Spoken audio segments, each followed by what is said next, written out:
Toyota is close to revealing the new Camry. JGR looks like they have bought out the contract of Chandler Smith, and we finally have an end to the BK Racing drama. All that and more coming up next.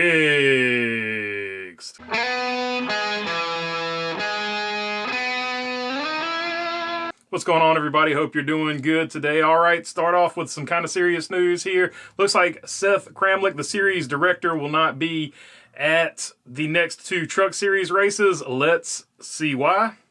This from Bob Pockris. NASCAR Truck Series director Seth Kramlich won't work the last two races this year. He was arrested early Saturday morning in North Carolina and charged with DWI. He has December 28th court date. Xfinity Series director Wayne Aughton will sit in series director chair for the Truck Series race Saturday at Homestead. All right, so you can see very serious charge there. I don't understand. These people just don't know how to do Ubers or something like that. So, I mean, at that age, you have to have just better judgment in those situations. So if you're going to go out and have a night on the town, just make sure you get an Uber or a cab or a limo or whatever. Bad call there, and we'll see how that plays out going forward. All right, what you're looking at right there is from Motor Trend, and that is, of course, as they call it, the shadowy teaser hints at a sporty, all-new Toyota Camry.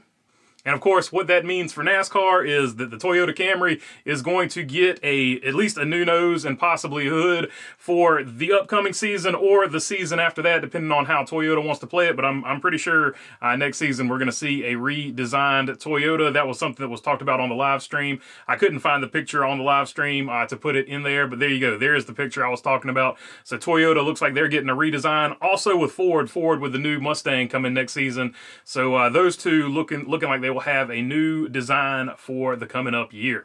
This from Matt Weaver at the Sports Knot. Contract buyout from Kaulig Racing secured. Chandler Smith will move to Joe Gibbs Racing's Xfinity Series program in 2024. So a lot to extrapolate from that. First off, Chandler Smith, the contract got bought out by JGR. Very interesting move there. You've seen in the JGR program, you've seen Sammy Smith move on to Junior Motorsports, so that left the opening, and I thought that opening for sure would be filled by Corey Heim, but it looks like Toyota wanted to go and get Chandler Smith, so it looks like Toyota is picking, at least from this, outside looking in, I don't know, but it looks like Toyota decided they thought the talent of Chandler Smith might have been more appropriate for the Xfinity Series, at least at this point in time, over Corey Heim. I personally don't see it that way, but that's no disrespect. I think either way, you're good, because both of those drivers are really good talents, but just me personally would have went with Corey Heim there, so I found that interesting. The other interesting thing is, why would Chandler Smith sign this long contract and then want to move on from Kaulig? It has led some to speculate that they think that whoever goes in that car next season in the Cup Series, which obviously that's why Chandler Smith was signed to the Xfinity Series, he saw it as a way up to Cup, is what everybody would, be guessing and assuming. Whoever they're putting in that car over there at Kaulig, whether it be Austin Hill or Ty Dillon and Austin Hill going to split time over there next season, it's all up for speculation. But it seems like whoever they're putting in that car, Chandler Smith didn't feel great about it and feels like probably that person will be sitting in that car for a long time. So it leads a lot up to be discussed there. So let me know down in the comments who you think is going in the Cup Series car over there at Kaulig, because I feel like that influenced significantly Chandler Smith moving on, because he felt like, at least when he signed last year, he was going to be a sort of a lifetime Kaulig man. Former Cup owner Ron Devine was indicted Wednesday on 4 counts of failure to pay payroll taxes, according to a release from the U.S. Attorney's Office for the Western District of North Carolina. The 67-year-old Devine was the primary owner of BK Racing, which fielded a Cup entry from 2012 to 2018. He filed for Chapter 11 bankruptcy for the team 72 hours before the 2018 Daytona 500, shortly before a bank was to begin court proceedings to request it to operate BK Racing and seek a preliminary injunction to prevent him from selling or leasing the team's charter. The bank claimed that the team owed more than $8 million in outstanding loans. Later that year, bankruptcy court sold his team's charter and assets for $2 million. Front Row Motorsports purchased the charter and assets. According to the allegations in Wednesday's indictment, Devine oversaw BK Racing's financial affairs as the owner and president of BK Racing LLC.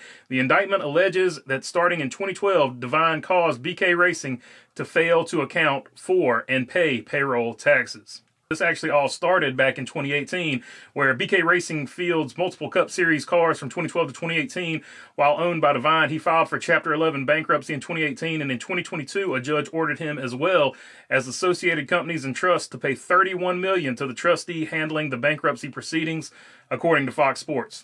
So that first article there was from Jayski, the second article from businessnc.com. But either way you look at it, it looks like, at long last, the BK Racing saga, the drama that started all the way back in 2018, like I said, is finally over in 2023. So the guy owes a lot of people a lot of money. I don't know that they'll ever see it, but at least as far as the legal side of it, it looks like it's over. So thank God we finally put a bow on that, I guess, is really all I can say about it.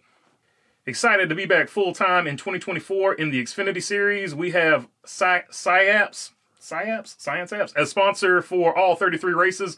Looking forward to closing this season strong. So that's awesome news. I wanted to put some positive stories toward the end of this. So good news, Ryan Sieg will be back racing. Hopefully they can get some full-time races for Kyle Sieg, because strong first name. So hopefully he can get a full-time schedule as well. But also, we've got some more sort of sponsorship news. The McDonald's cars will have an interesting look to them this weekend in Miami, as you've got the Hamburgler and Grimace on the 2311 cars. So a lot of people are fond of that Grimace car. I kind of like the Hamburgler car. That's strong graphics there, but I kind of like them. It goes in theme with the how the Hamburglar's outfit looks. So I like what they did with both of those cars there, and should be two sharp looking cars on the racetrack.